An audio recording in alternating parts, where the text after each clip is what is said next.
When you signed your job contract, you thought you were selling your time. But what if you actually signed away more than that? Your ideas, your freedom, even your future income. And here's the uncomfortable question. From an Islamic perspective, is that even fair? Most people never read the fine print. They check the salary, the benefits, and the vacation days. But hidden inside many modern contracts are clauses that quietly control your life. Non-compete clauses, exclusivity agreements, and intellectual property ownership. They sound normal, but their impact is not. Imagine this. You go home after work, you open your laptop at 2 a.m., and you build something, an app, a business, or an idea. Something completely unrelated to your job. But legally, your employer might own it. Not because they paid for it, not because they helped you build it, but simply because you work for them. Or this.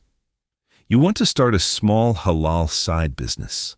Something simple, something honest. But your contract says you can't. Even on weekends, even on your own time. Now pause for a second. In Islamic economics, a contract is supposed to be clear, fair, and limited. You are paid for a specific service, for a specific time, not your entire existence. This is known as Ijarah, the renting of effort, not ownership of a person. Some scholars today are raising important concerns. When a contract starts to extend beyond your working hours, when it restricts your ability to earn halal income elsewhere, when it claims ownership over what you create independently, does it still align with justice, with fairness, with the spirit of Sharia?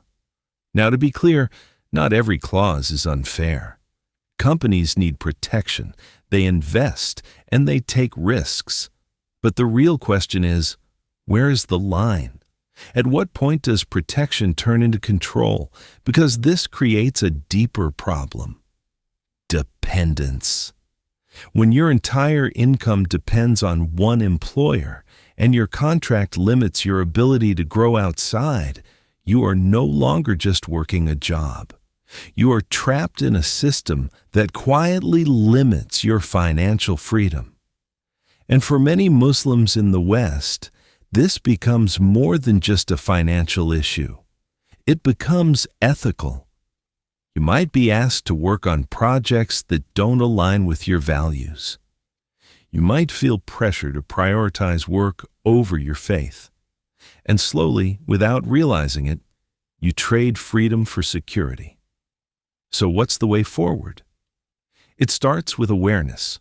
Read your contract. Understand every clause, not just what you earn, but what you give up. Second, shift your mindset. Your job is not your destination, it's a tool.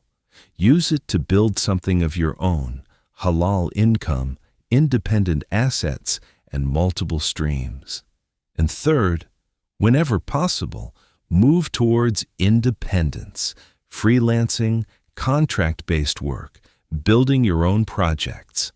In Islam, this gives you control over your time, your skills, and your values. Because wealth in Islam was never meant to be a cage.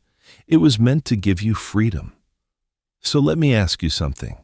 If your employer offered you more money but asked for more control over your time, your ideas, and your future, would you accept? Or is your freedom worth more? Comment below. Freedom or security? And if you want to learn how to build halal wealth without compromising your values, subscribe.